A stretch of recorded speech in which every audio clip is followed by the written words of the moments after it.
원래 산상순 이제 주중에 나누는데, 오늘은 예수님의 다락방 설교 이제 하려고 해요. 그래서 원래 산상순을 맨 처음에 개척하고 2014년도에 처음 이제 속으로 성경 공부하면서 우리 교회 온 우리 자매들, 송이자매나 연주자매나 그런 자매들 중심으로 이렇게 공부하다가 한 84강인가 하고 이제 끝마치고요. 그리고 이제 말씀하다가 파주 지역이 어떻게 연결이 돼가지고 파주에서 이제 말씀 나눔 공부했는데, 거기에는 집사님들이 율법적인 교회에 있다가 이렇게 새롭게 깨달아가지고 그 율법적인 틀에 대한 고민이 있으셨거든요. 그래서 그러면 목사님이 말하는 천국과 지옥은 그러면 그건 뭐냐 이런 식으로 물어도 보시고 또 뭐죠, 여태까지 우리가 헌신하고 헌금했던 건 다 어디로 간 거냐 이렇게 그런 율법적인 틀 속에 있었던 분들에게 이제 어떤 신학적으로 좀 변증하려고 산상순을 이제 써서 했는데, 그게 1강부터 이제 46강인가? 네, 46강까지 지난주까지 이제 했어요. 파주 모임을 진행하다가 그 파주 모임 어른들 말씀 나누는 중심으로 하려고 준비했는데, 파주 모임이 지난주에 이제 김정아 집사님이 예배 장소 제공해 주셨는데 몸이 많이 아프셔가지고 이제 거기에서 모이긴 힘드셔가지고 이제 거기에서 모임은 안 하고 주일날 시간 되면 이제 공원으로 오시는 걸 하고 그게 끝냈어요. 그리고 끝나고 이제 그다음에 이제 예수님의 다락방 설교 다시 이제 할 마음으로 했는데 또 이렇게 시작되게 됐거든요. 그래서 예수님이 지상에 오셔서 공생의 사역을 하시면서 하신 말씀이 크게 3가지가 있어요. 첫 번째가 산상수훈이고, 두 번째가 비유 설교고, 세 번째가 다락방 설교인데, 산상수훈은 대중들에게 했던 말씀이거든요. 율법적인 그런 한계들을 어떻게 극복할 거냐 그런 얘기를 하셨고, 비유 설교는 이제 그것도 대중들이 한 거고, 이 다락방은 요한복음 13, 14, 15, 16, 17장은 이제 겟세마네 기도 거기까지 해가지고 이제 하룻밤 동안 거의 한 5장의 성경 이야기가 기록되어 있는 거니까 되게 집중적으로 기록되어 있어서 우리 지상에 남아있는 교회를 향해서 우리 주님이 기대하는 그런 말씀들을 하고 있는 거니까요. 또 저도 말씀 준비하면서 또 이렇게 또 새롭게 또 나누고 또 성장해 가고 그랬으면 좋겠어요. 그러면 요한복음 13장 1절이에요. 같이 한번 한 목소리로 읽어보시겠습니다. 시작. 유월절 전에 예수께서 자기가 세상을 떠나 아버지께로 돌아가실 때가 이름을 아시고 세상에 있는 자기 사람들을 사랑하시되 끝까지 사랑하시니라. 아멘.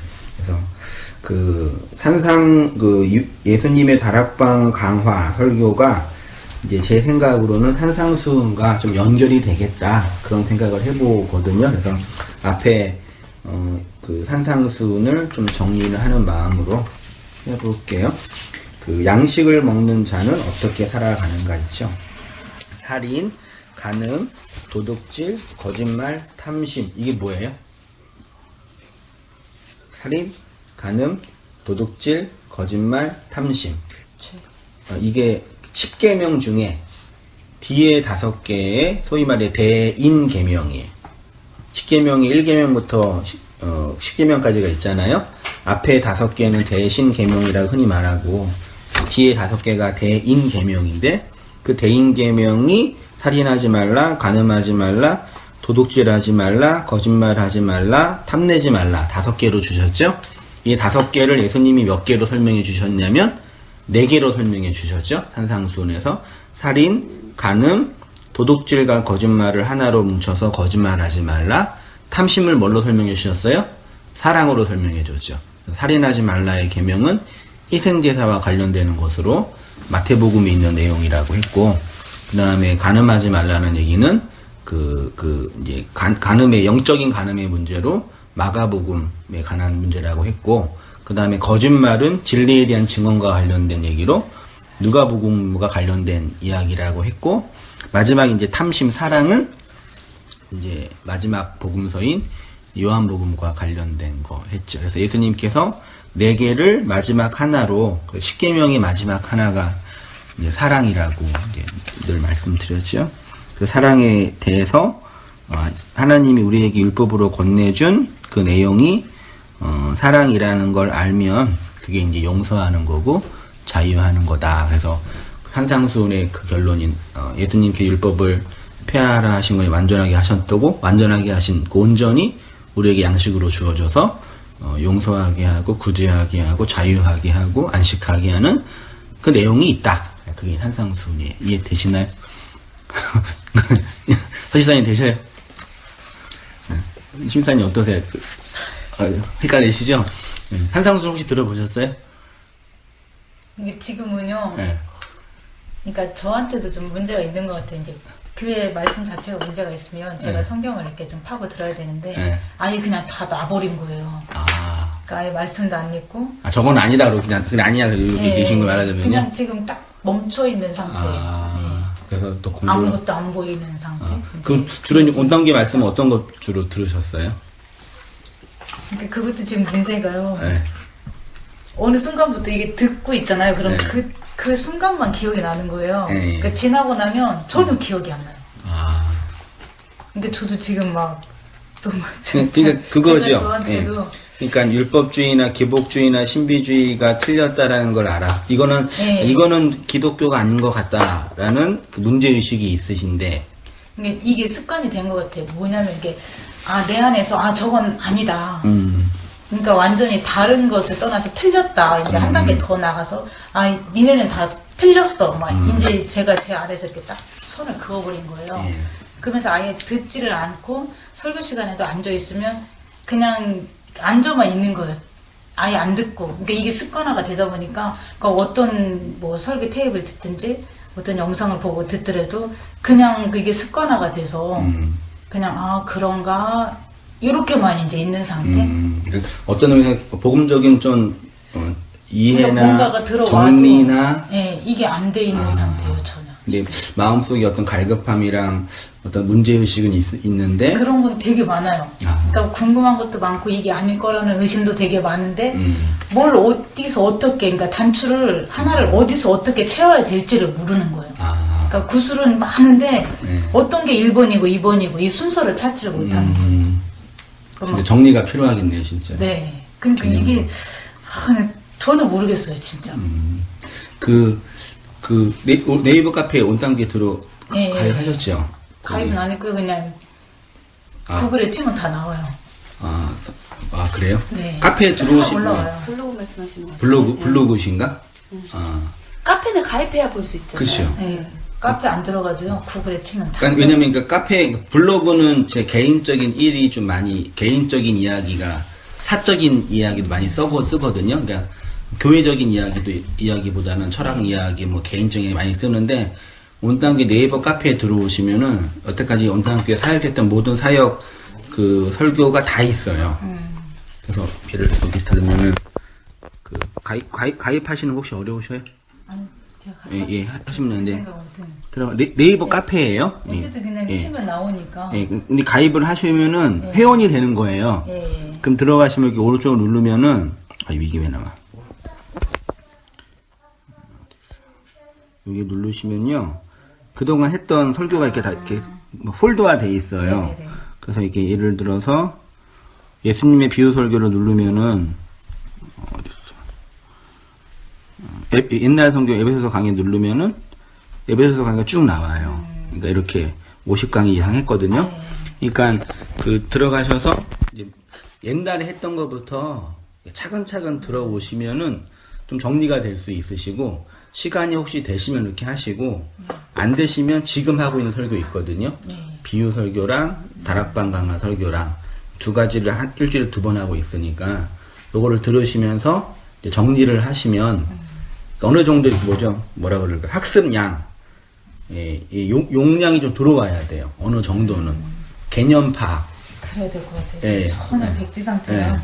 우리 또 신학교도 들어가서 공부하셨다고 하니까 기억도 안 나요. 어쨌든 공부할 마음 이게 있으시니까 차근차근 하시면서 이렇게 그러니까 감동적인 설교 한두 편 이렇게 듣는 거 자체가 중요한 게 아니라 좀 체계적으로 이렇게 어느 수준까지는 좀 체계가 필요하니까 그래서 이게 카페 들어오셔서 그러니까 지금 하고 있는 예수님의 비유 설교 중심으로 하시든지 또 우리 어떤 성도님이 옛날 설교 계속 쭉 올라오시고 계시더라고요. 에베소서 강의 듣고 창세기 강의 듣고 오시는 분 계시는데 좀 그런 과정 속에서 산상순도 정리를 한 거거든요. 그러니까 지금 제가 여기 한 5줄 쓴 거는요, 산상순 40강을 정리한 거예요, 사실은요. 1년 동안 했던 분량들을 정리한 거라서 엑기스가 있는 거니까 이렇게 한번 차근차근 하시면서 들으시면 좋겠고요. 서집사님 살인, 간음, 거짓말, 도둑질 다 아셔요? 예, 어떠셔요? 딴 나라 얘기처럼 들리시죠? 우리 태집사님이 뭐 우등생이니까 열심히 하시네. 그러고요. 예. 아무튼 그렇게 이제 보여주셨어요. 세 번째 줄부터 읽어볼게요. 그리스도의 그 사랑을 믿음으로 받은 성도는 성경과 역사를 해석하고 깨닫고 자유하고 안식하는 진리의 양식을 먹게 됩니다. 그렇게 진리의 양식을 먹어 하늘이 되는 것이 성도의 구원입니다. 그러면 이렇게 복음의 진리를 담은 성도는 이 세상을 어떻게 살아가야 되냐, 이 문제예요. 제가 하나 여쭤보는 게 그 옛날에 율법적인 거, 기복적인 거, 이런 왜곡된 것이 틀린 걸 알았어요. 이제 우리는요. 그렇게 이제 안 해도 돼요, 이제요. 그것이 우리를 무겁게 하는 무거운 짐이 아니에요. 그러면 이제 거기에서 나와서 소위 이제 진리적인 측면에서 묵시 패러다임의 구조 안에서 말씀 생활, 역사를 살아가고 있는데, 그러면 어떻게 살아가야 되냐? 이게 이제 많은 화두거든요. 제가 말씀 사역하면서 항상 많은 분들에게 질문한 것 중에 하나가, 한 목사님 설교를 들어보니까 뭐 다 그 얘기가 그 얘기고 뭐 똑같은 얘기 또 하고 어차피 같은 얘기인데 결론은, 그럼 무슨 말씀인지는 아시겠는데, 그러면 나들 어떻게 살아야 되냐? 어떻게 살아야 됩니까? 이렇게 항상 물어봤거든요. 집사님, 서집사님은 그런 거 질문 안 하셨어요? 했잖아요, 처음에. 네, 저도. 그렇지, 어떻게 살아야 하셨구나. 이게 있어요. 게 아무것도 없다. 할 수 있는 게 아무것도 없고. 마셔야 돼. 이렇게 뿌려주세요. 볼이 찼네? 괜찮아요. 지금은요? 지금요? 좀 찾고 있는 것 같아요. 말씀의 그 진리를 알아가고, 네. 그 기쁨으로 그러면 다 모든 게 다. 그게 집사님 개인이 고민해서 만든 개인의 양식이에요? 주위에서 아내가 주입한 세뇌된 양식이에요? 전자인가요? 후자인가요? 제가 개인적으로 하는. 그래요? 네. 그렇구나. 이제 그런 어떻게 그러니까 그 고민이거든요. 두 가지 고민이 있는데, 기복주의나 율법주의는 그 성경 말씀을 잘 이용해서 이 땅에 필요한 것들을 얻자라는 주의잖아요. 그냥 뭐 내가 기도해가지고 자식 잘 되고, 내가 헌신해가지고 남편 승진하고, 단단한 거예요. 또한 그런 건 이제 아닌 거 알았죠? 그러면 이제 내가 이렇게 구원을 받았는데 내 안에 있는 구원을 어떻게 이루고 완성하냐, 이 문제거든요. 그래서 결론은 뭐냐면, 과거의 나를 용서해야지, 역사 속에 있는 나를 용서해야지 어떻게 살아갈 힘이 나온다. 원론적으로는 그거예요. 그러니까 우리가 지금 고민하고 이런 복음적인 측면 안에서 미래에 어떻게 살아야 되냐의 그런 고민은 나의 과거를 어떻게 해석하고 용서했냐, 이 문제. 그래서 제가 항상 이렇게 성도님께 여쭤보는 게, 용서하셨습니까? 이렇게 여쭤보거든요. 이렇게 용서하셨어요? 이런 질문도 처음이에요. 네, 나를 스스로 용서했냐? 그러니까요. 네. 이런 질문도 처음이고요. 네. 그런 생각조차도 해보질 않았어요. 그럼 하나님은 용서가 돼요? 저는 그것도 굉장히 고민이었어요. 근데 지금 그러니까 아무것도 모르겠다가 하는 그 말이 정답일 것 같아요. 저는 전혀 모르겠어요. 진짜. 교회 언제부터 다니셨어요? 제가 단지가 고1 때인가 2때인가? 그냥 자연스럽게 다니시게 된 거구나. 아니요, 그때도 계기가 있었어요. 다닐 수밖에 없는 사연이 있으신 거예요? 네. 안 갈 수가 없더라고요. 그럼 이제 다니셔서 이렇게 하나님 종교 신앙생활 했는데 나를 이 세상으로 보낸 분은 하나님이잖아요. 그렇죠? 그렇대요. 네, 근데 그렇죠. 저는 아직도 그게 확신이 없어요. 그러면 그냥 어떻게 하다 보냐 있는 거잖아요. 그렇죠. 근데 어쨌든 그거는 어떻게 우연으로 있든 진화로 어쨌든 있든 간에 어떤 절대자에 의해서 주어진 거죠. 왜냐면 내가 이 땅에 살아가는데 나 스스로 내가 삶을 선택한 건 하나도 없으니까.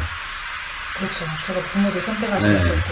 그러니까 이 보내서 나를 이렇게 만들어 놓은 건 하나님인 거죠. 아니면 그 하나님이 아니들 어떤 절대적인 힘인 거죠. 그렇죠. 누군가의. 네. 그렇죠. 그럼 그렇게 만든 하나님과 그런 신적인 존재에 대해서 우리가 용서가 되고 이해가 되냐, 화 안 나냐 얘기죠. 저는 화 많이 나요. 왜 나한테 이런 곳에 이런 상황과 이런 환경을 나한테 주셨을까? 그렇죠. 그럼 용서는 안 돼요. 안 되죠. 네. 솔직하게. 그죠, 예. 이건 진짜 창피한 거. 그러니까 다 비슷해요. 그래서 그러니까 하나님 믿는 이유는 반대의 급부로 무서우니까, 힘이 없으니까. 그게 제일 큰 거예요. 예, 네. 이거 안 하면은 해코지 할 것 같으니까. 그렇죠. 이거라도 해야 될 것 같으니까. 어쨌든 절대 주권자고 천지를 창조하신 분이라니까 이분한테 잘못 빌면 내가 화를 당할 거야. 그니까, 예, 그렇죠. 그게 우리, 그게 제일 큰 거예요. 예. 그게 용서가 안 된 거거든요. 그렇죠. 그 인정이 안 되는 거죠. 예. 네. 그게 이제 가장 큰 화두예요, 우리 신앙에. 어떻게 그럼 나를 이 세상에 보낸 그 하나님의 그 의도와 마음을 인격적인 관계에서 헤아려야 되는데, 우리는 이 권력 안에서 이제 해석해버리니까, 무조건 그냥 눈감 깔고 그냥 무릎 꿇고 그냥 말하는 대로 믿어라 이런 식으로 움직여 왔으니까, 이게 답답하고 화가 나는 거죠. 그러니까 제가 그 신학원 교수님한테 그런 질문을 했어요. 난 정말 이해가 안 간다. 진짜 하나님이라면 이렇게 하시면 안 되지 않냐. 그렇죠. 그럼 내가 어떻게 살아야 되냐. 그랬더니 딱 한마디 하시더라고요. 성령의 인도함을 받아. 성령의 인도함이 뭐냐. 네. 저는 그것도 이해가 안 가는 거예요. 그쵸. 그러면 도대체 성령께서 인도하시는 삶이란 무엇인가. 예. 모르겠어요. 진짜. 그렇죠. 근데 그분 답으로는 내 생각이 아닌 어떤 누군가의 힘에 이끌려서 사는 삶? 예. 그게 성령이 인도하시는 삶이라는 거예요. 근데 저한테는 그런 삶이 없어요. 네. 그러니까 어떤 상황이 됐든 예를 들어서 딸기를 살 것이냐 오렌지를 살 것이냐 이런 상황에서도 제가 결정하고 판단해서 사는 거잖아요. 그치. 근데 이런 것조차도 성령께 여쭤보라는 거예요. 헐. 아, 그랬어요? 신학 네. 교수님이요? 네. 그리고 교수님이? 예를 들어서 반찬을 만들 때도 오늘 반찬을 뭘 만들어서 먹을까? 이런 거 사소한 것조차까지도 여쭤보라는 거예요. 성령께.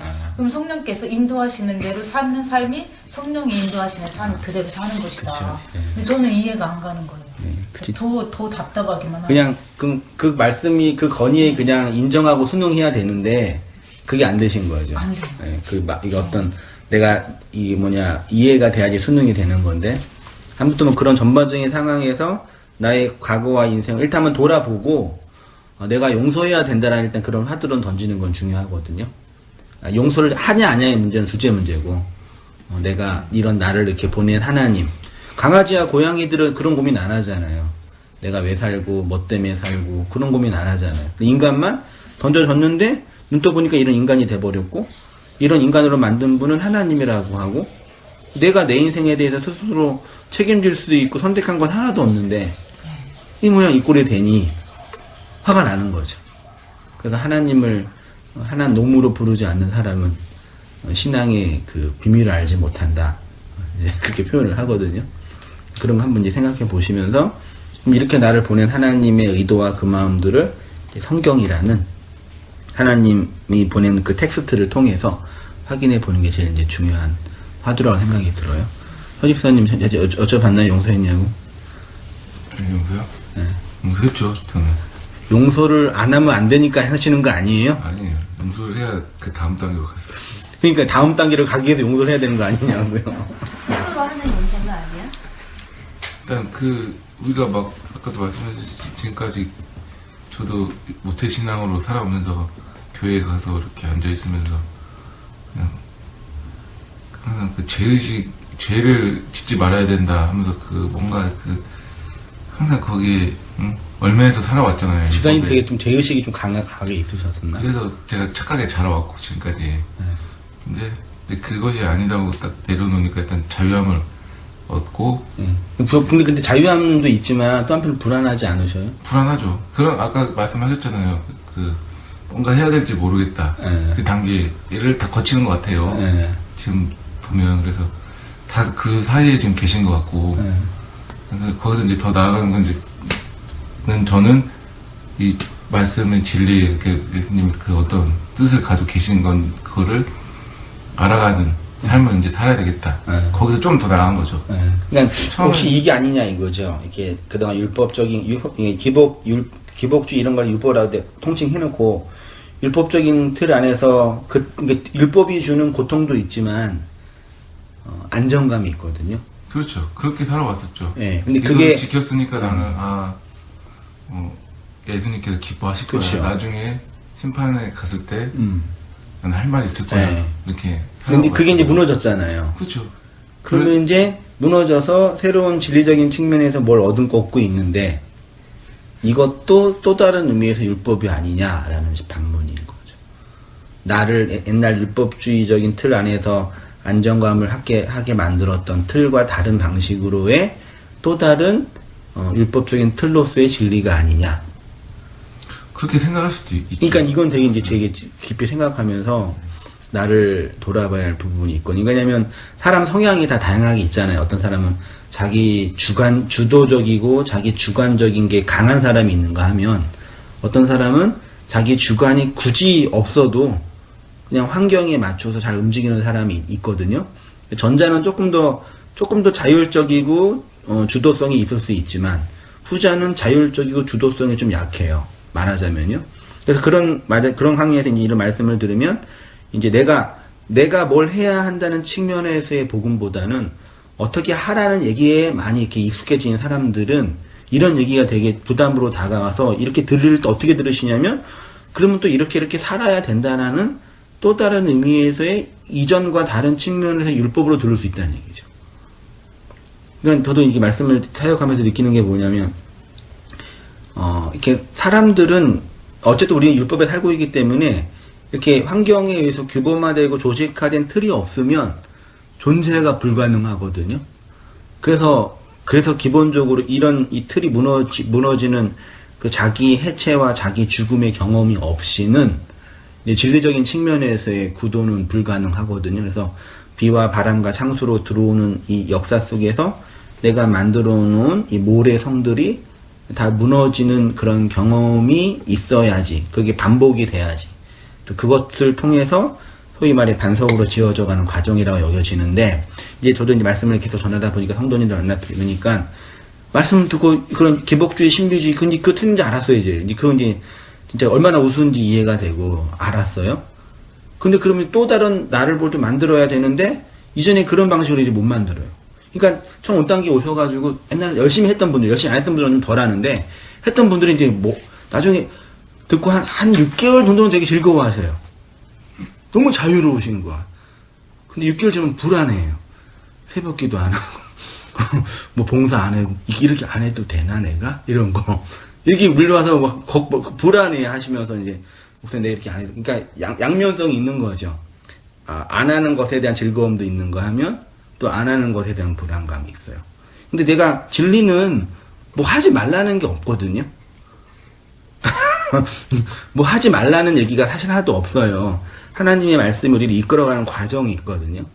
그런 하나님의 말씀이 우리 안에서 이끌어가는 그 과정으로서의 어떤 열심과 하나님의 그 선한 의지들로 가는 것에서 흘러나오는 삶의 내용은 율법적인 교회에서 내가 노력했던 차원과 다른 차원의 그 하나님의 열심이에요. 좀 이해되시나? 그러니까 옛날에는 뭐 새벽기도, 뭐 헌금, 봉사 이런 틀로 내가 신앙생활 잘하고 있어요. 이런 거였는데 이게 무너지고 오늘 공부하겠지만 다른 차원으로 하나님의 말씀과 진리가 이끌어가는 그 복음적인 열심과 열정과 내적 생명이 흘러나온다는 얘기죠. 그걸 여쭈는 거죠, 제가. 이게 없는 게, 이건 아닌 건 줄 알았는데, 그러면 이 하나님의 말씀에 의해 흘러나는 그 열심과 열정이 있냐? 그럼 그게 뭐예요? 그러면 또 물어본다. 그럼 기도하는 거예요? 그러면 또 전도하는 거예요? 또 여쭤본다. 물어본다. 그런 거 아니라요. 말씀 믿거라는 그 여신들이 있단 말이에요. 그러니까 목사님이 그 비유 많이 하시잖아요. 여자가 이제 임신했을 때 태아에 의해서 이끌려가는 그렇죠. 그런 그러니까 생명이 하나님의 말씀이 결국 생명의 씨앗인데 그게 내 안에 떨어지면 분명히 그게 생명이기 때문에 날 이끄는 힘이 있거든요. 그쵸. 예. 그러니까 우리가 그 전에는 나를 중심으로 하나님을 물어봤는데 그게 이제 그 모래성이 무너지는 거죠. 그게 이제 내가 죽는 거죠. 하나님을 내 중심에서 오로지 나를 위한 하나님, 날 잘되게 하는 하나님, 아니면 날 천국 보내는 하나님. 무조건 중심이 나였는데 그 내가 이제 무너지니까 하나님하고 나하고는 아무것도 아닌 거예요. 하나님 눈에 나는 nothing인 거예요, 그냥. 근데 거기에 이제 생명이 들어오면 다시 이제 하나님과 나와의 그 온전한 관계. 원래 내가 너를 이렇게 만들려고 그 땅에 너를 보냈다. 이제 그 역사, 새로운 역사가 이제 그 말씀으로 인해서 이루어지는 거죠. 그렇죠. 그러니까 그 생명이 있냐는 거지. 그거 이제 여쭈는 거죠. 네, 그런 부분에서 이제 그거는 하나님의 말씀. 그러니까 임신하면 그 자매가 그 아이에 의해서 조종당해서 끌려가는 있잖아요. 그러니까 처녀 때의 자유로움과 다른 차원의 그 임신된 자매의 그 헌신, 생명이 끌려가는 거. 그게 이제 그게 한마디로 말하면, 이렇게 또 얘기하면은 또 어떻게 받아들여요? 뭐 하라는 얘기예요. 뭐 기도하라. 또 그렇게 받아들여요. 다 그래서 이게 참 어려워요. 그게 아니라, 그게 나올 수도 있고, 그런 흐름이 있을 수도 있는데, 그 한마디로 말하면, 내 안에서 내가 나를 용서하게 하는 양식과 용서하게 하는 내용으로 이 역사를 하나님의 마음으로 품고, 하나님의 마음을 담아서 이 세상을 용서하는 자로 살아가냐. 그게 진리를 전하는 존재가 되는 거거든요. 그 문제는 이게 배우고 어느 정도 지적으로 정리한 부분도 필요하지만 결국 신앙의 문제는 지적인 문제가 아니라 그 마음의 문제더라고요. 근데 이게 지적인 문제는 막 가르치고 심지어 세뇌시키면 돼요. 암기하라 그러면 되는데 이 마음의 문제는 내 마음 내가 알아요. 내 마음의 주인이 나예요. 내 마음 내가 조정할 수 있어요? 돼요, 안 돼요? 그 불교나 얘네들은 조정한다고 하니까 참선하잖아요, 걔네들인데, 불가능해요. 나도 내 마음이 뭔지 몰라요. 맞아요. 솔직히 어떤 마음이 난지 모르잖아요. 네, 그래서 이 마음의 경계선에서 요거만 딱 넘어가면 될 것 같는데, 이게 종이 한 장 차예요. 그 응어리, 우리 아버지, 네, 복음을 알고 나서, 우리 아버지한테 간절하게 그 복음을 3번 정도 전했어요. 3번 정도, 한 번 전하고, 그래도 안 들어가, 2번 또 전하고, 3번 맞아, 아버지. 아버지가 움켜쥐고 있는 아버지의 아집, 그거 좀 내려놓으셔야 된다. 근데, 울면서 그렇게 간곡히 부탁했는데, 당신 표현으로 안 된대요. 이걸 내려놓으면 죽을 것 같으시는 거예요. 지금은 이제 좀 나이 좀 작아서 어떤지 모르겠는데 아무튼 그때는 그러셨어요. 그러니까 자기가 이게 낫으로 움켜쥐고 있다는 걸 아셔. 이거를 나와야지만 내가 자유로운다는 걸 아셔. 그거 하라고 하니까. 근데 본인은 그게 안 되시는 거. 어렸을 때 당신이 받았던 고난과 상처, 그분들의 인생에 고난이 있으셨으니까 그게 안 돼서 옆에서 그거 놓으셔야지 살아요 했는데도 이게 안 되는 거. 스스로도 안 되신 거. 대부분의 나이 드신 분들이 그런 모습이잖아요. 그쵸. 그래서 그걸 딱 봐서 그게 자기를 용서하는 거거든요. 자기 용서하는 건데요. 이게 마음이 이게 안 돼요. 왜 그럴까요? 그러니까 그게 이제 우리의 본표적 인간의 모습인데 그건 우리도 마찬가지예요. 이 마음의 영역에서 요거만 탁 하면 되는데 이게 안 돼요. 그러니까 그 사회과학적으로도 우리 대한민국에 지금 세월호나 수많은 사람들이 상처받았던 거 그 전에 일본이 우리를 침략해서 수많은 약탈을 했잖아요. 그게 사죄를 해야지 우리나라 사람이 그걸 망각을 할 수 있거든요. 심리적으로. 근데 사죄를 안 하니까 망각을 못 하는 거예요. 우리 자신도 우리 자신이 인생 속에서 경험했던 그런 가해나 고통과 상처들을 풀어야 되는데 그걸 못 푸니까 망각이 안 되는, 용서가 안 되는 거거든요. 나 스스로, 나를, 내가 용서 못 하는 거예요. 그거는 하나님 용서 못 하는 거고, 또 타인을 용서 못 하는 거거든요. 이 마음, 이 본질. 이거는 이제 진짜 성령님께서 하나님의 초자연적인 역사 속에서 그 마음을 다루시고 간섭하시고 진리로 이끄시는 과정이 아니고선 불가능한 거죠. 이 부분이. 이게 이제 이 마음의 영역에서 용서가 허락된다는 것은 해석이 된 거고, 양식을 먹은 거고. 그래서 양식 때문에 자유롭게 된 거고. 오늘 설교는 결국 그 얘기예요. 그게 하나님의 우리를 향한 사랑의 본질이라는 얘기죠. 보냈는데 너 죽으라고 보낸 게 아니라 내 마음 알고 내가 널 사랑하고 나와 하나 되게 하고 내 마음을 담은 존재로 있게 하려고 보낸 거야. 근데 세상은 율법이기 때문에 그런 고통을 겪을 수밖에 없었어. 해석이 되면은 그러려고 날 이 세상에 보내셨구나. 나랑 상의도 안 하시고. 근데 그 하나님 마음이 그 십자가로 해석이 되면은 이제 연합이 되는 건데 이게 안 되는 거죠. 이 마음 문제요. 그렇게 한번 이렇게 보시고. 그러면 이제 이렇게 마음으로 나를 용서해서 최소한의 그 양식과 자유를 담은 성도는 어떻게 살아가야 되냐 이 문제예요. 대체 전제를 그 가정을 할게요. 이렇게 해서 최소한 하나라도 내 마음과 나를 용서한 자는 이 세상을 어떻게 살아가야 되냐. 기복주의처럼 돈 많이 벌어 성공하고 뭐 거룩해지고 착해지고 이런 거 아니죠. 이런 거 아닌 건지 아셨죠? 어떻게 하냐 줄친 부분 다음이에요. 이렇게 복음의 진리를 담은 자는 담은 자의 삶은 세상을 향한 진리의 양식, 짐승으로 살고 있는 세상에 뭐가 된다고요? 네, 먹을거리 한번 동그라미 해보셔요. 율법의 세상의 원리를 한마디로 말하면 먹고 먹히는 관계입니다.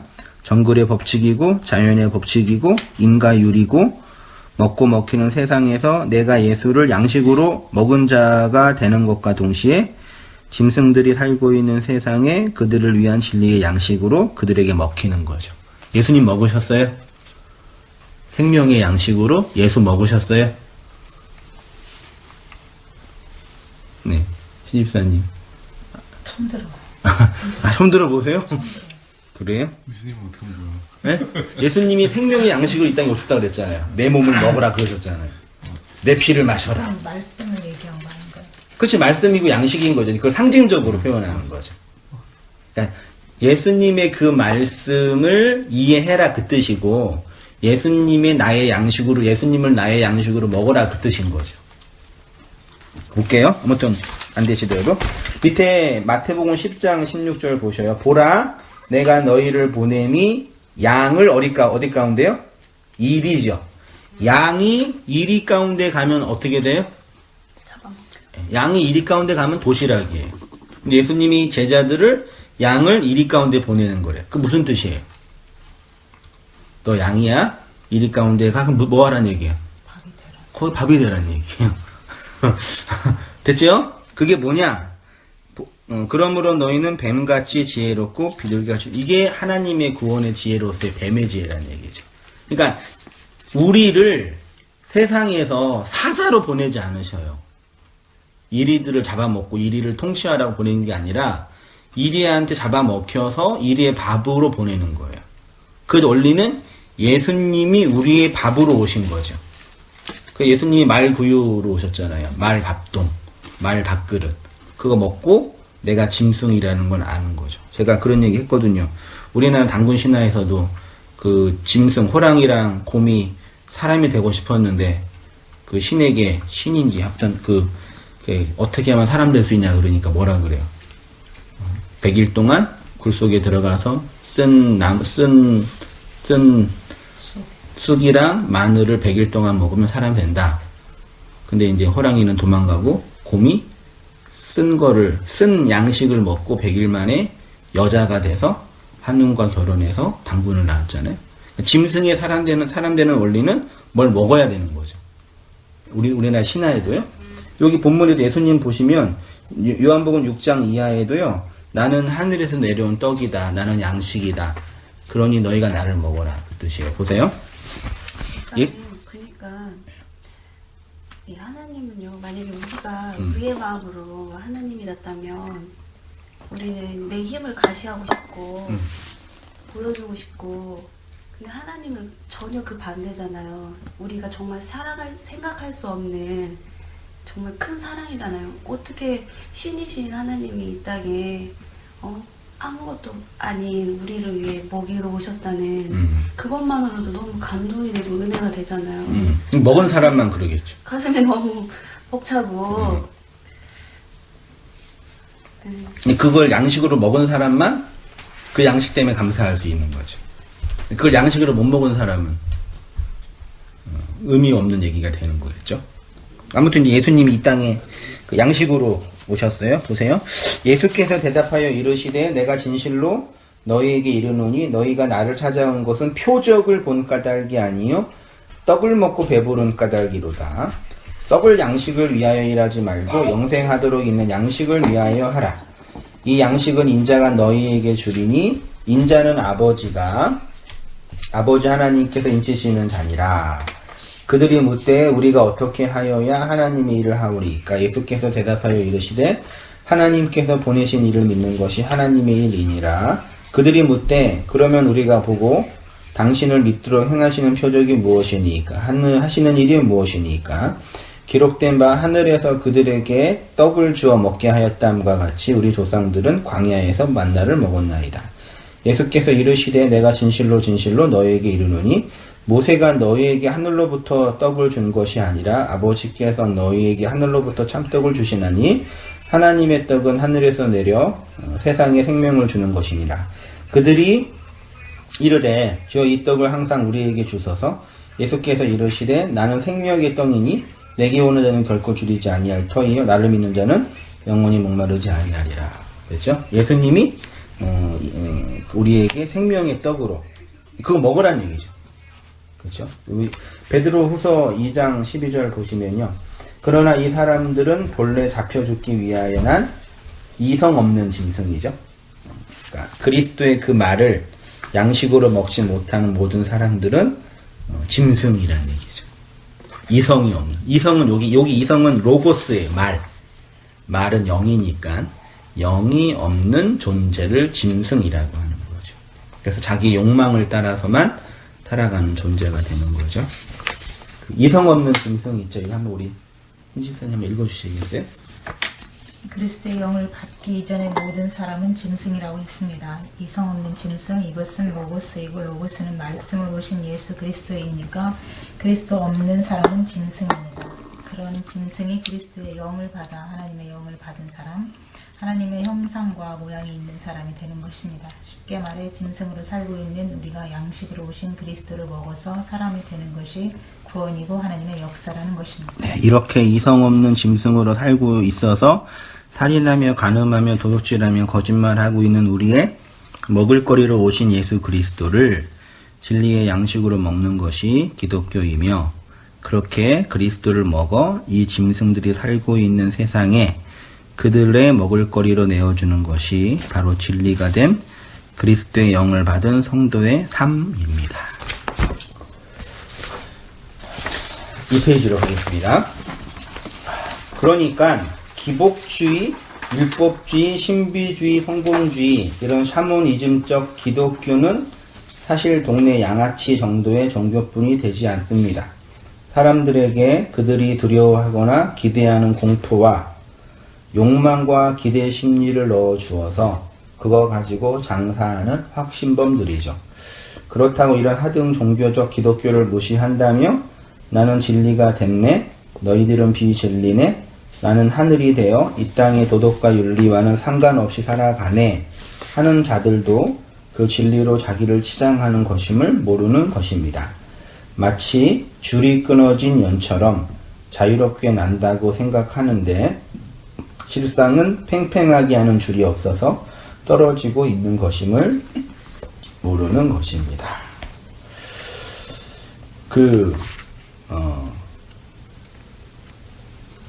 진리에 이르는 과정에서 그 과정과 수단과 방법을 무시하고 단박에 과정 없이 진리가 될 수 있어요, 없어요? 없죠? 그래서 이런, 어떻게 썼나? 뭐냐면요. 여기다 해야 되겠네요. 보시면, 도식을 하면, 이렇게 해서, 여기가 이제 묵시의 세계라고 그러고, 여기가 우리의 역사라고 할게요. 이걸 율법의 세상이라고 하고, 이거를 하나님의 나라 완성된 진리라고 할 때, 우리는 여기에 있죠. 현실의 세계에서요. 여기에서 말하자면 일로 가는 거예요. 이렇게요. 가는 건데, 여기에서 시작해서 단박에 가는 거냐, 과정과 단계를 밟고 가는 거냐, 이 얘기죠. 거쳐야 가지 않나요? 그쵸. 다 거쳐야, 그게 율법이라는 건 다 거치는 거예요. 이렇게요. 그래서 여기에만 있는 건 죄예요. 여기에서 이리로 가야 돼요. 근데 여기에 간 사람은 역사 속에 있어요, 없어요? 없지요. 여기는 육체를 벗어버리고 있는 영혼의 세계니까. 그래서 여기에서 이 과정들을 밟고 가는 거예요. 근데 요즘에 어떤 사람들이 많이 있냐면, 여기의 내용을 초월해서 이미 자기의 존재는 여기에 있다고 하는 사람들이 있어요. 뭐 진리가 됐네. 이 아래의 세상에서 나왔네. 그러니까 존재론적으로는, 인식론적으로는 그럴 수 있는데, 실제로는 그렇지 않아요. 그래서 어떤 비유를 할 수 있냐면, 우리는 여기서 시작해서 이리로 가고 있는데, 이를 날아가는 연이라고 생각하면은, 연이에요. 연이 하늘을 날기 위해서는 두 가지가 있어야 되죠. 첫째가 바람이 있어야 되고, 둘째가 끈이 있어야 돼요. 연이 높이 날고 싶어가지고, 높이 날려면 어떻게 해야 돼요? 줄을 풀러야 되는데, 이 줄이 나를 당기고 있어가지고, 이게 나를 억압한다고 생각하는 거예요. 이걸 끊어요. 그럼 어떻게 돼요? 떨어지죠. 멋대로 가죠. 네. 그러니까, 이 팽팽한 율법의 줄이 나를 당기고 있어야지, 율법의 세상에 날 수 있는 거예요. 말하자면요. 이 하늘을 날 수 있는 길은 이 율법의 내용들을 하나하나 밟고 올라가는 거죠. 그러니까 과정을. 근데 이제 문제는 뭐냐면, 아까도 표현했지만, 여기에 있는 거랑 여기에 있다고 할 때, 도식을 굳이 하자면은, 여기에 있는 사람은 여기에 있는 사람이 어떻게 보이겠어요? 그렇게 보이겠죠. 여기에 있는 사람이요. 진리 쪽에 가까이 있는 사람이 우습게 보이죠. 우리도 옛날에 어렸을 때 학교 가면 되게 컸잖아요. 근데 지금 가면은 세상이 그렇게 좁을 수가 없잖아요. 이때는 어마 좁았는데, 크고 나니까 되게 조그맣게 보이잖아요. 그런 과정이 있단 말이죠. 근데 이 과정들을 무시하면 안 돼요. 그러니까 우리는 착각하는 게, 이 줄이 나를 자유롭게 못하고 있다고 생각하거든요. 이 율법의 줄이. 아니에요. 그런 사람들 너무 많이 있어가지고 걱정해요.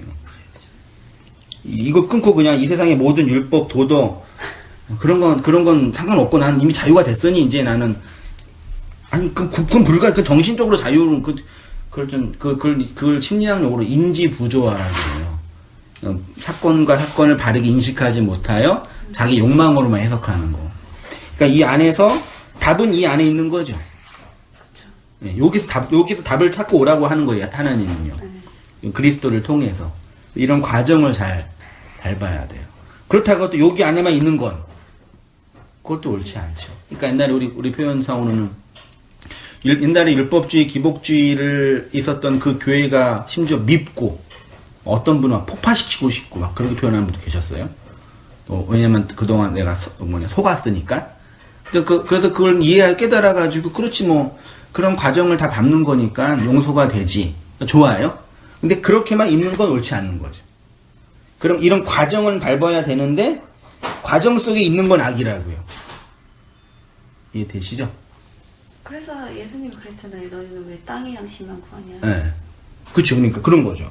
과정을 잘 밟고, 이 과정을 통해서 하늘이 되는 거지. 진리가 되는 거죠. 근데 이거 우리를 당기고 있는 율법의 줄을 잘 팽팽하게 당기면서 하늘로 올라가는 거죠. 비유를 하자면요. 꼭 그렇다는 얘기는 아니고요. 얘기해서, 마치 줄이 끊어진 연처럼 자유롭게 난다고 생각하는데, 실상 팽팽한 자식을 키우면 그런 생각 안 들으셨어요? 내가 얘 때문에 내가 할 거 못한다. 그치요? 듣고 있어서 제가 뭐라겠는데 애들이 있어서 애들 다 알아요. 애들은 영혼이 있는, 강아지, 고양이도 지 좋아하고 싫어하는 다 아는데, 애들이 그걸 모르겠어요. 그래서 그게 진짜 애 때문에 못하는 게 있어요. 심지어 어떤 분은 공부도 포기하고, 직업도 포기하잖아요. 그런 것도 있는데, 좀 넓게 보면은, 그게, 그래서, 이 팽팽한 이 관계가 나를 포기한다고 생각하는데, 나중에 시간 지나서 이제 보면은, 어떤 고백도 하냐면, 내가 애를 키운 게 아니라, 애가 나를 키웠구나. 아이 둘 키우셨어요? 셋이. 다 키우셨어요, 그러면요? 네, 아니 이제 고등학교 들어가야 막내가. 막내가지구나. 그러니까 애가 나를 키우고 있다, 그런 느낌 들 때가 네, 많아요. 그쵸. 내가 애가 아니었으면 내가 사람이 안 됐구나. 제가 그러거든요. 그러니까 그런 율법이라는 게 우리를 얽매이고 나를 고통스럽게 하는 거라고 생각을 했죠, 그동안. 그래서 그게 나쁜 걸 생각했는데, 하나님의 진리와 그 마음을 알게 되면 율법의 세상에서 율법을 넣어주신 하나님의 마음이 알면 이것이 나를 알게 하는 진리의 재료라는 걸 알게 되는 거죠. 그렇죠. 왜냐면 어차피 주신 뭐 신랑이나 애들 통해서 내가 결국에 성장하는 거니까. 그렇죠. 네. 이 경계선을 인정하는 게 만만치 않은 거예요, 사실은요. 이 세상의 원리가. 눈에 보이는 것들이 하나님의 그 마음을 알라고 건네주신 내용들이니까, 그렇게 알면, 그거를 타고, 이제 하늘이 되는 거죠, 말하자면요. 그런 과정을 이제 감사함으로 해석하면서 받으면 된다. 그런 생각이 들고요. 전도 세상의 먹을거리를 보시면, 그리스도의 영을 받아 진리가 되고 양식이 있는 자는 이 세상에 진리의 양식을 나누어 주는 것 정도가 아니라 이 세상이 자신이 이 세상에게 뭐 하는 거예요? 잡아먹히는 거예요. 이 비진리의 먹을거리가 되는 것입니다. 사람을 가르친다는 건 불가능하다는 게 무슨 뜻이냐면요. 인간이 인간을 가르치고 가마를 주는 것은 욕망을 자극하거나 권력으로 다스리는 거예요. 아이들이 학교에서 선생님 말씀을 잘 들어요. 왜 잘 들어요? 평소에는 말 안 들었던 애들이 언제 잘 들었냐면요. 야, 이거 신문에 나와. 그러면 잘 들어요. 왜냐면 그 말을 잘 들어야지 내 욕망이 충족이 되니까요. 선생이랑 관계가 중요한 게 아니죠. 그러니까 사람의 얘기를 교회에서 목사 설교 잘 듣는 이유는 뭐예요? 이런 얘기 잘 듣고 이거 잘 깨달으면 내가 뭐 얻을 수 있으니까. 심지어 천국에 갈 수 있으니까. 그러니까 욕망을 자극해야지만, 그래서 이 세상을 사람을 움직일 수 있는 유일한 길은 두 개뿐이 없다니까요. 욕망을 자극하든지 뭐예요? 권력으로 다스리든지. 옛날 중세시대에 사람들이 교회가 전도했던 방법은 뭐예요? 권력으로 너 예수님 믿을래 안 믿을래? 안 믿어요. 그러면 출교를 당한다니 죽였단 말이에요. 그거 안 믿을 수가 없는 거죠. 우리나라 전 세계 뭐 동남아시아나 아프리카나 남아메리카 이런데 그 카톨릭 국가가 간제 선교를 했잖아요. 그때 어떻게 선교했어요? 칼 들고 믿어 안 믿어. 그리고 다 개종시키고 그 나라 다 수탈해 가고. 그게 권력으로 종교를 이용해 먹은 거거든요. 요즘엔 그게 안 되잖아요. 그게 안 되니까 어떻게 교회에서 해야지? 권력으로 안 되니까 욕망을 자극하는 거예요. 교회에 오면은 네가 원하는 거 얻을 수 있어. 천국도 갈 수 있고 또 부모들의 가장 큰 관심은 자녀 교육이니까 자녀 교육 잘할 수 있는 방법도 세미나 해주고 또 영어 예배도 열어서 또 영어도 듣게 해주고 이렇게 해가지고 사람들의 욕망, 원하는 필요를 이렇게 좋게 말하면 필요를 채워주는 거고 나쁘게 말하면 욕망을 이렇게 충족시켜주는 거예요. 영업을 하는 거죠. 그러니까 그렇게 앉아있는 사람들이 하나님을 예배한다는 게 아니라 자기 욕망의 충족을 향해 가는 거예요. 가장 극치의 욕망은 종교적 욕망이겠죠. 이 초월을 해가지고 더 이상 이제 이 세상의 것에 대해서 얽매이지 않는 그 완전한 해탈, 그 해탈적인 어떤 그걸 추구한다든지 아니면 진짜 기복주의처럼 원하는 거 하나, 이게 다 우리의 욕망의 기저거든요. 그런 그 전도 아니에요. 전도는 뭐냐 그러면요, 제가 진리를 건네주는 유일한 방법은 진리가 된 자가 비진리로 있는 자에게 밥으로 먹히는 거예요. 교회가 진짜 전도를 하는 것은 그들을 설복시키거나 감화시키거나 세뇌시키거나 두려움으로 조정하는 것이 아니라 그리스도가 우리를 위해 먹을거리가 된 것처럼 이 세상에 먹을거리가 되는 거다. 밑에 고린도전서 4장 9절 있죠. 각주요. 최지사님 읽어주세요.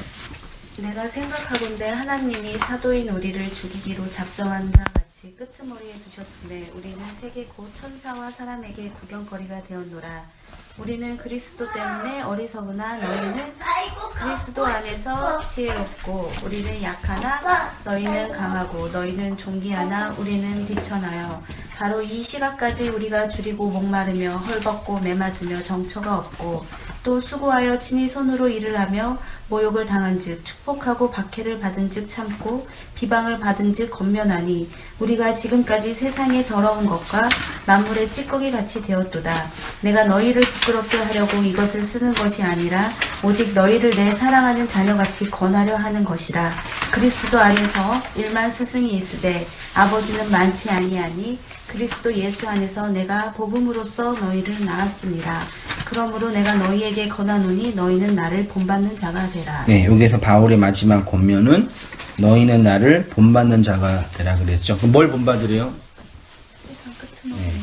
그러니까 이거 죽도록 고생한 걸 본받으란 이게 어떤 문맥인지 제가 자주 얘기했죠. 서지사님 기억나세요? 안 나세요? 기억 안 나세요? 안 나시면 다시 또 무한 반복. 무한 반복. 주사님 아시겠지만 안 나신 분들을 위해서 이 세상의 그 끄트머리가 뭐냐면요. 옛날 로마 시대 때 장군이나 왕들이 이방 나라에 가서 정복 전쟁을 치르잖아요. 그럼 나라 가서 정복 전쟁 해가지고 이겼죠. 그럼 돌아올 때 어디로 돌아와요? 개선문을 통과하잖아요. 개선 행렬에서 막 꽃 던지고 막 왕 채고 하잖아요. 그때 개선 행렬을 할 때 여기 개선문이 이렇게 있고 맨 앞에 누가 있어요? 그 나라를 정복한 장군이나 왕이 있겠죠? 쫄병들이 뒤에 있고 그 다음에 전리품이 있고 맨 끝에 누가 있어요? 그 나라에서 데리고 온 노예들 질질 끌려오죠. 그 나라 로마 사람들이 막 그 찬양하고 노래 부르고 왕치고 막 하면서 이렇게 하는 거에 세상과 만물의 끄트머리, 구경거리. 그럼 이게 바울이에요. 그럼 바울을 이렇게 노예를 끌고 가고 있는 이 실체는 누구예요? 이게 예수님이에요. 바울은 예수의 노예가 된 거죠. 이런 나를 본받으라. 그러니까 오늘날 기독교가 전도하는 방법은 예수님 믿으면 여기 있다 그래요. 여기 있다 그래요. 예수님 믿으면 여기 갈 수 있다 그러죠. 이건 거짓말이죠. 예수님 믿으면 여기 갈 수 있어요. 욕망을 자극하는 거예요. 근데 진리는 예수의 노예가 되는 거라고요. 예수의 전리품. 이런 나를 본받. 그러니까 이런 바울을 볼 때 두 부류가 나오죠. 첫 번째 부류는 뭐예요? 아유, 공부 많이 하더니 미쳤구나, 네가. 불쌍해라. 그런 사람이 있는가 하면 또 한편은 뭐예요? 바울을 이렇게 노예로 만든 예수님의 나도 노예가 되고 싶다. 그런 복음적인 경험이 일어나는 거. 그게 진리가 흘려가는 방식이에요. 그렇죠? 예수의 그 말씀에 끌려가는 그 삶을 세상에 증거하는 거라. 우리가 증거하는 것도 아니에요. 그 말씀에 아이가 결혼해서 여자가 자매가 결혼해서 남편의 씨를 받아 배가 나오면은 임신했구나 알잖아요. 결혼한 자매구나 증거가 되잖아요. 막 하고 안 하는 거에 문제가 아니야. 건강하게 있으면 애가 생기는 거니까 말하자면요. 그런 거죠. 생명이 우리 안에 들어와서 그 생명 갖고 살면은 그 예수의 생명 따라 살아가는 삶이 되는 거죠. 물론적으로 이해는 되시죠? 그걸 본받으래요. 오늘날 교사가 목사가 해야 할 일은 뭐예요? 이렇게 말씀을 먼저 한 자로서 그 그리스도의 노예를 끌려가는 자로 그 생명을 증거하는 자로 나를 본받으세요. 그러니까 나를 본받으라는 얘기가 내가 이렇게 잘했어요. 이렇게 착해요. 이렇게 도덕적이 이렇게 이걸 본받으라는 얘기가 아니에요. 그거 본받을 거 없어요, 목사들은요. 이렇게 그리스도의 말씀에 끌려가고 있는 이 나를 이렇게 만든 이 그리스도의 그 말씀을 본받으세요, 그거죠. 여러분도 저처럼 이렇게 그리스도한테 끌려갔대요. 이게 얘기예요. 그럼 뭐 싫은 분들은 싫다 그러시게. 왜냐면 인간의 노력으로 안 되니까요. 이게 본받으라는, 이게 세상의 먹을거리가 되는, 끄트머리에 두는 거. 세상의 모든 사람들은 권력과 욕망을 따라 살아가요. 이게 이루어지든 이루어지지 않든 이 욕망으로 살아가요. 근데 진리 복음을 안 사람은 권력과 욕망이 그리스도께 삭제에 당해요. 단순히 뭐 돈도 못 벌고 뭐 그런 얘기가 아니라는 거 다 아시죠? 어떤 의미인지 하셔야 돼요. 하세요? 끌려가셔요? 협박하는 것처럼 보이는데. 안 돼요. 안 끌려가셔야 돼요. 그런데 이제 문제는 이제 그래요. 2페이지 맨 위에 보겠습니다. 모형으로 보여주신 하나님 나라요.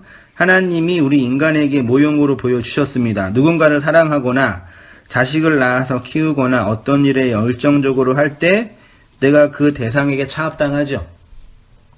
특히 이제 자매 같은 경우 애 낳으면 이제 자매의 인생이 없어지잖아요. 그렇죠? 그래서 우울증도 오시고 막 우울해하고 괜히 남편 때리고 화내고 너 때문이야 그러잖아요. 또 어떤 일 열심히 할 때 진짜 내가 즐거운 일을 할 때 내 몸이 그 일 속에 이게 삭제당하잖아요. 아픈지도 모르고 하잖아요. 그 사랑의 대상에게 내가 함몰 당하는 거거든요. 그 그리스도께 함몰 당하는 게 우리 존재라는 얘기죠. 그런 의미에서. 다 보여줬어요. 그러니까 참 그래요. 이렇게 아침에 이렇게 젊은 처자들이 이렇게 전주에 많이 내려와서 이렇게 하루 당일을 하잖아요. 아침에 일하니까 얼마나 힘들어요. 맨날 깨까지 맨날 이렇게 놀다가. 근데 놀러 가려면 그렇게 잘 일어나요, 사람들이. 5시, 4시에. 교회 가라 그러면. 죽으려고 그러잖아요. 아니, 이게 얼마나 힘들어. 새벽에 일어나서 못하고. 이게 안 힘들어, 이게요? 이건 즐겁게 하는 사람들이 그 교회에 말씀 들으러 가라 그러면 죽은 말뿐이. 반대인 거죠. 사람은 자기가 좋아하는 일, 자기 욕망을 따라 하는 일을 할 땐 즐겁게 해, 뭐든지.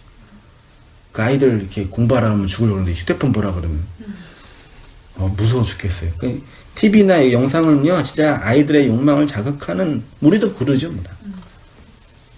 일 다 끝나고, 저도 교회 우리 지체들한테 예배 빼먹고 못 오면 이제 설교 말씀 보내거든요. 들으라고. 그럼 들었냐 물어보면 들어요, 안 들어요? 안 들어. 아니, 출퇴근 시간 1시간 이상 되는데, 아니, 그때 좀 듣지 왜 안 듣냐 그러면, 아이, 목사님, 그때 못 들어요. 그때 일 다 끝나고, 한 9시, 8시에 퇴근할 때, 그때 정신이 없잖아요. 그때 그 없는 피곤한 정신으로 설교를 들으려고 하면 이게 죽을 맛이죠. 고민이죠. 그때 차라리 즐거운 연속극을 보는 게 편하죠. 왜 연속극은, 스포츠는, 게임은 내 욕망을 충족해 주니까. 근데 이런 진리는 하루 종일 해체당해가지고 죽었는데 또 죽으라 그러면 그래서 그 목사님 그 출퇴근 시간에 들어도 이해도 안 되고 힘들다고 그냥 이렇게 오겠다고 그렇게 표현하는 이해는 충분히 돼요. 그래서 제가 그걸 알아가지고 짤방으로 설교를 만든 거예요. 3분 설교, 1분 설교. 이거라도 들어라 제발. 핑계는 못해 이제. 1분, 3분짜리니까. 그게 우리 욕망의 문제거든요. 아무튼 그래요. 알고 잘 가시면 좋겠고요. 요한으로 완성되는 성경이요. 산상수는 구약의 대인 계명인 살인, 간음, 도둑질, 거짓말, 탐심을 증언하였고, 요한복음은 율법의 마지막 하나, 온전으로 완성된 사랑을 요한 자신을 통해서 설명합니다. 재미있게도 사복음서의 마지막 누가 기록했어요? 요한이. 성경의 마지막 누가 기록했어요? 요한이. 서신서의 마지막은 유다서인데 유다서 바로 앞이 요한서신이에요. 서신서의 끝도 요한이 기록했어요. 그러니까 복음서도 요한이 완성하고 성경도 요한이 완성하고 서신서도 거의 요한이 완성했어요. 그러면 마지막 결론은 요한이라는 얘기죠. 됐죠? 되게 그 요한이 되게 중요해요. 요한이라는 게. 자, 요한이라는 이름을 이제 보니까요, 사전을 통해서 헬라어로 이오아네스래요, 이오아네스. 히브리어로 가면은 요하난, 예호하난. 의미는 그에게 여호와는 은혜롭다. 혹은 그를 여호와가 은혜롭게 주셨다. 이게 예호하난을 보니까 여호와와 하난의 합성어거든요. 여호와는 뭐죠? 여호와 하나님의 이름이고요. 하난은 그 성경에서 가장 중요한 단어 중에 하나가 사랑이잖아요. 자비, 자애. 그 신약 성경에서 사랑은 아가페라 그러죠. 구약으로 가면 뭐라 그러는지 아셔요? 그걸 헤세드라 그래. 헤세드 많이 들어보셨죠? 그 헤세드의 해니 사랑, 자비, 자애, 긍휼, 은총 그런 뜻이에요. 그러니까 여호와 해는 여호와 하나는 여호와는 은혜롭다. 그게 요한의 이름이에요. 한 드락 내려오셔서요. 구약에서 하나니란 단어의 용례를 살펴보면 하나님께서 어떤 사람에게 은혜를 베푸시는 장면에서 많이 나옵니다. 하나님이 은혜를 베푸신다고 할 때 그 은혜의 본질은 뭐냐? 은혜 받으셨어요? 라는 말처럼 추상명사가 없죠. 은혜 받았다는 이게 무슨 뜻이에요? 은혜 받으셨어요. 이렇게. 은혜 받으시다. 이거. 추상명사잖아요. 그러니까 그 구약 성경에서 은혜를 받은 자들의 모습이 나오는데 뭘 받았냐면 자식, 자손, 돈, 땅, 권력, 부귀, 그 다음에 장수 요런 걸 받을 때 은혜 받았다 그래요. 구약에서는요. 3페이지로 가보겠습니다. 3페이지요. 창세기 6장 8절에 노아는 여호와께 은혜 입었죠? 그래서 방주를 만든 거예요. 방주를 받았네요. 창세기 33장 5절은 하나님이 주의 종에게 은혜로 주신 자식을 받았어요. 창세기 39장 4절은 요셉이 그의 주인에게 은혜를 입어 총무가 됐네요. 출애굽기 33장 12절에서는 모세가 은총을 입어서 사제권, 중보권을 받았고 민수기 32장 5절에서는 은혜를 입었으면 요단강을 건너는 거. 구체적인 내용이 나오죠. 이거를 한마디로 말하면 하나님의 은혜는 언약으로 주신 뭐라고요? 자손. 그러니까 구약에서 은혜 받은 사람의 특징 중에 하나는 자식을 받을. 그래서 그렇게 불임의 여자들이 많이 나와요. 그 여자들의 삶을 이렇게 바꿀 수 있는 구약 시대 방법 중에 하나가 자식 낳는 거였죠. 그러니까 은혜를 받았다라는 얘기는 자식이 주어졌다 그 뜻이에요. 구약에서는요. 이건 우리도 마찬가지예요. 우리가 은혜를 받았으면 자식이 주어져요. 볼게요. 요한복음 13장 23절 예수의 제자 중 하나 곧 그가 사랑하시는 자가 예수의 품에 의지하여 누웠는지라. 예수께서 자기의 어머니와 사랑하시는 제자 곁에 서 있는 것을 보시고 자기의 어머니께 말씀하시되 여자여 보소서 아들이니이다. 밑에 한번 서기사님 읽어주세요. 요한복음은요. 요한복음은 사도 요한이 기록한 마지막 복음서입니다. 공간 복음서보다 30년 후에 기록된 서신서이기 때문에 교회론, 공동체론, 특히 성령론 등이 많이 기술된 책입니다. 그래서 복음서보다 훨씬 더 복음적인 진술이 많이 기록되어 있기도 합니다. 초대교회 공동체가 형성되면서 교회 공동체를 위한 말씀이 기록되어 있기 때문입니다. 그 흔히 말해서요. 공간복음서와 사복음서 아시죠? 공간복음서는 뭐예요? 마태, 마가, 누가고요. 요한복음서는 공간복음서 다음에 기록됐어요. 그럼 공간복음서 중에 맨 처음 기록된 복음서가 뭔지 알고 계셔요, 혹시? 마태, 마가, 누가에서 마가복음이 맨 처음 기록됐어요. 그리고 마태복음과 누가복음은 마가복음을 중심으로 이제 이제 첨가를 한 거죠. 그러니까 초대교회 그 예수님 제자들 입장에서 마태나 마가나 누가가 복음서를 써야 되겠다 그런 생각을 했을까 안 했을까요? 맨 처음에 이 성경 저자들은요 자신이 쓴 이 문서가 성경책이 될 거라고 생각을 안 했어요. 책 쓸 생각이 없어. 왜냐면 예수님이 금방 오신다 그랬잖아요. 금방 온다 그랬잖아요. 승천할 때 나 금방 온다 기다려 그랬잖아요. 그 생각 다 포기하고 기다렸어요. 근데 왜 안 해? 안 와요. 하루 안 오고 이틀 안 오고 1년 안 오고 5년 안 오고 그 뭐야 고민하는데 그러면 안 오는 건가? 근데 계속 하다가 10년 20년 안 오니까 예수님의 행적을 봤던 증인들이 어떻게 돼요? 다 죽는 거예요. 목격자들이 다 죽어가니까 이 복음을 증거할 수가 없잖아요. 그래서 어떻게 하는 거예요? 기록을 하는 거예요. 그래서 급하게 기록한 게 마가복음이고 누가복음이고 마태복음인데 그 공간복음서가 기록되고 초대교회 공동체가 만들어진 다음에 공동체 안에 있는 여러 가지 신학적인 문제들을 경험했던 요한이 마지막으로 30년 후에 다시 기록한 게 요한복음이에요. 그래서 요한복음과 공간복음은 완전히 다르죠. 요한복음은 훨씬 더 후대에 교회론적인 공동체 성령에 관한 이야기, 그래서 진짜 깊이 되어 있는 거예요.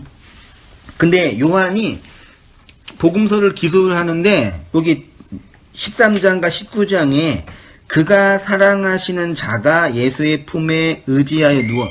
그가 사랑하시는 자가 누구예요? 요한이에요. 요한복음 누가 썼어요? 요한이. 요한이 요한을 표현하는데 그가 사랑하시는 자예요. 요한 자신이 자신 스스로 예수님의 사랑을 많이 받았다는 자라고 쓰고 있는 거예요. 이거 말이 안 되잖아요. 예수님이 특별히 사랑했던 베드로 그것도 아니고 예수님이 어여삐 여겼던 뭐 빌립도 아니고 그가 사랑하는 제자 요한. 그 일부러 그런 거겠냐? 예수님의 사랑을 많이 받았다고 증명하고 싶었던 거냐가 아니라 의도가 있는 거죠. 그럼 보세요. 3페이지 위에서 두 번째 단락이요. 하나님이 요한을 통해서 우리에게 주시고자 하는 메시지가 있습니다. 예수님 앞에 예수님을 예비하기 위해 온 마지막 선지자도 요한이고 예수님이 십자가에서 죽으실 때 그 죽음을 목격한 제자도 요한입니다. 예수님 앞에도 요한이고 예수님 뒤에도 요한이죠. 요한은 은혜를 입은 자란 뜻이고 예수님은 그를 특별히 사랑하는 자라고 불렀습니다. 운명하실 때 어머니에게 요한의 아들이 될 것이라고 말씀하셨어요. 이거를 어떤 신학, 거의 모든 신학 주석에는요, 이제 예수님이 죽으니까 어머니 마지막 그 생에 보필할 사람이 필요하니까 요한이 이제 나중에 오래 살고 이제 그 예루살렘 교회나 에베소 교회 담임 목사가 되면 그래도 이제 교회에서 사택도 주고 이제 생활비가 되니까 어머니 모셔라. 그렇게 하는 사람들이 그게 아니에요. 예수님이 십자가에서 죽었을 때 예수님의 십자가 그 사건은 하나님 나라의 자궁이 터지는 사건이에요. 말하자면 생명이 출산되는 사건이라고. 그러니까 십자가 사건은 하나님의 죽음과 우리의 죽음이 연합돼서 뭐가 나오는 사건이에요. 십자가에서 누가 나왔어요? 여기에서 아들이 나왔잖아. 아들. 여자여 보소서 아들입니다. 근데 그 아들이 누구예요? 요한이에요. 요한은 사랑을 입은 자예요. 그러니까 십자가상에서 하나님의 죽음과 나의 옛자가 죽어서 누가 나온다고요? 아들, 자손이 나온다. 그 자손이 누구예요? 요한이에요. 그 요한은 누구예요, 그러면요? 그리스도의 십자가상에서 그리스도와 내가 죽었잖아요. 그 나온 그 아들은 요한이 그 요한은 누구여야 되겠냐고요? 나여야죠. 나가 그리스도와 함께 죽어서 새롭게 태어난 그 생명으로서의 새로운 나. 그게 하나님의 사랑을 입은 자로서의 요한이 되는 거예요. 그 성경이 내 안에서 완성이 되는 거죠. 내 이야기하는 거. 그걸 용서라고도 하고 내적 생명이라고도 하고 또 어떤 분들은 내적 아들이라고 표현하는 분도 계시던데.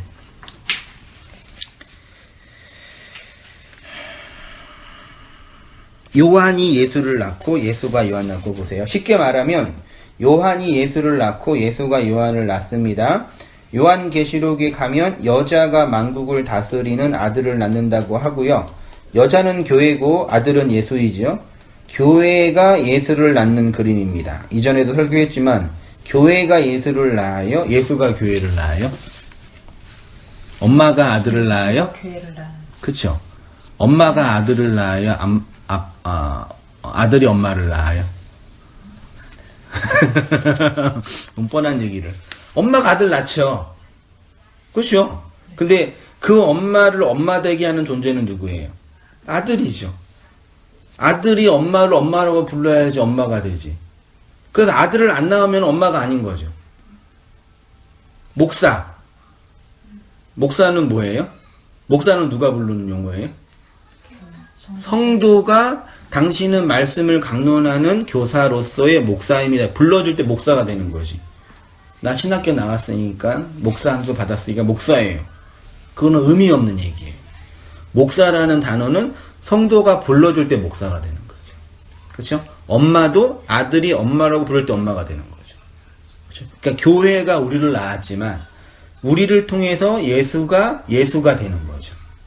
하나님이 우리를 낳았지만 낳은 우리를 통해서 하나님을 부를 때 하나님이 되는 거죠. 아까 말씀드렸잖아요, 제가요. 왜 하나님이 나를 이 세상에 보냈을까? 왜 보냈어요? 나한테 불림을 받으려고 하나님이라고요. 우리 자식들이 왜 나 낳았냐고 물어보잖아요. 뭐라 그러셨어요? 어떻게 하다 보니까 미안해. 너한테 아빠라고 불림을 받고 싶어서 나왔다 그러는 거죠. 그러니까 얘가 나를 아빠라고 부를 때 내가 아빠가 되는 거지. 이 세상에 나를 아빠라고 부를 수 있는 존재는 세 분이 없는 거예요, 저한테요. 제가 아빠로서 존재하려면요. 내가 남편으로 존재할 수 있는 유일한 사람은 한 사람뿐이 없는 거예요. 내 의미가 이 사람들에게 있는 거라니까요. 되게 귀하죠. 그러니까 하나님이 우리한테 원하는 건 그거예요. 하나님을 하나님으로 불러주는 거죠. 내 자식이 나를 아빠라고 불러주는 거죠. 그거 원하는 거예요. 근데 우리는 그 하나님께 뭐 이렇게 바라고 원하고 뭐 해달라고 그러는 게 문제죠. 이해되셔요? 내려오셨어요. 이 요한이 결국 예수 그리스도를 통해서 하나님의 사랑이 된 성도를 예표하는 것이고, 하나님의 사랑이 이 율법의 세상에 예수를 보냈고 율법으로 오신 예수가 사랑을 완성하여 교회를 낳은 것입니다. 그래서 교회가 역사 속에서 경험하는 구원은 하나님의 사랑을 아는 것이고 그 사랑을 받는 것이고 하나님을 사랑하는 것이며 하나님의 사랑으로 형제를 사랑하는 것이라고 할 수 있습니다. 그래서 요한복음에서는 은혜, 진리라는 단어와 함께 뭐가 많이 나와 있냐면 사랑이라는 단어가 유난히 많이 나와요. 그래서 요한복음 3장에서도 하나님이 세상을 이처럼 사랑하사, 11장 5절에서도 나사로를 사랑하시더니, 그 다음에 13장 1절에 끝까지 사랑하시고 15장 13절에서도 이보다 더 큰 사랑이 없다. 특히 이제 21장에 가면은 세 번 부인한 베드로한테 내가 나를 사랑하느냐, 사랑 얘기 계속 한 거예요. 그럼 사랑이 뭐냐? 사랑이 뭐냐 보세요. 사랑은 연합이고 하나됨입니다. 하나됨은 각각의 개별적 주체가 서로를 향해서 뭐 하는 거라고요? 죽는 거예요. 보세요. 하나님이 십자가에서 언약의 기둥으로, 스타우로스가 기둥이에요. 기둥으로 죽으셨죠. 하나님이. 그 죽음 속에 누구의 죽음이 있어요? 나의 죽음이 있어요. 그러면 이거 보세요. 하나님이 계시고 내가 있어요. 언약의 기둥에서 함께 만난 거예요. 하나님이 예수로 십자가에서 죽으셨죠. 그 죽음 속에 누가 포함되어 있어요? 나의 죽음이 있는 거예요. 그래서 내가 그리스도와 함께 십자가에 항상 내가 죽음 나요. 그럼 하나님이 죽고 내가 죽으면 이 죽음 속에서 뭐가 나온다고요? 아들이 나온다고요. 그게 요한이라고요. 그러면 예수의 그 죽음 속에 나의 죽음이 내포되어 있으니 내가 죽는 자로 있지 않고 요한이라는 사랑을 받은 내적 생명을 가진 그 존재가 되는 거죠. 사랑이 있는 자, 사랑하는 자, 사랑이 된 자. 그러니까 우리가 단순히 하나님을 사랑해요 그런 개념이 아니라니까요. 그러니까 내가 사랑이 된 거예요, 하나님이. 되셔요? 안 되셔요? 이 감동, 되게 되게 중요한데 이거. 속사랑. 네. 되실란가? 되세요, 허지사님? 많이 들어보셨죠? 이사님, 안 되세요? 다시 설명해 볼게요. 예수님이 십자가에서 죽으셨어요. 그 예수님의 죽음은 예수님 혼자의 죽음이 아닌 거죠. 내가 세상을 이렇게 널 위해 죽었다는 그 뜻은 예수님이 죽어서 그 죽음 속에 나의 죽음도 내포되어 있는 거예요. 내가 죽은 거예요. 그러니까 많은 사람들이 예수님 안 믿는 이유는 이 죽음 속에 자기 죽음이 없는 거예요. 상관없는 죽음, 예수님 밖에 있는 죽음이죠. 예수님을 우상으로 섬기는 죽음이죠. 근데 그 죽음 속에 나의 죽음이 있으니까 내가 죽어서 그 죽음으로 말미암는 내 안에 사랑이 주어진 거죠. 그 사랑이 나를 용서하게 하고 하나님을 사랑하게 하고 이 세상을 해석하게 하는 거죠. 쉽게 말해 죽으셨냐 이 얘기죠. 안 죽었어요. 안 죽었어요. 그렇지 이제 죽어 가셔야죠. 그러니까 안 죽었으니까 사랑이 없어요 지금. 네. 그게 또 죽은 거일 수 있겠죠. 왜냐하면 안 죽은 사람은 안 죽었다고 말을 못 하거든요. 이해되셔요? 죽었다고 하지. 안 죽은 사람은 안 죽었다고 얘기를 못 한다고요. 죽음이 뭔지 아니까 안 죽었다고 그런다고요. 죽음이 시작된 것 중에 표현 중에 하나가 안 죽었다고 표현하는 거예요. 죽어야 된다는 걸 안 거죠. 이해되시죠? 그건 알아요. 예. 네. 그 죽어야 된다는 걸 안다는 얘기는 죽었다는 뜻이죠. 네. 그러니까 그 죽음의 내용이 내 안에 주어지고 있다라는 건 직감이 되는 거죠. 아, 이게 뭔지는 정확하게는 모르겠지만, 아, 이게 맞는 것 같네? 그럼 그 죽음이 내한테 있어야 되겠네? 이런 자각이 온 거잖아요. 말하자면요. 그게 죽은 거라고요. 왜냐면, 그 없는 사람은 그런 자각 자체가 없으니까. 죽으세요. 내가 왜 죽어야 돼? 이렇게 물어봐요. 죽으세요. 내가 왜 죽어야 돼? 이렇게 물어본다니까요. 어떻게 죽어요, 그러지? 뭐, 어떠란 얘기야? 내가 뭘 잘못했다고 죽어요. 근데 죽으세요. 그러면, 아직 못 죽었네요. 그럼 이게 죽음이 시작된 거죠. 어떤 의미에서.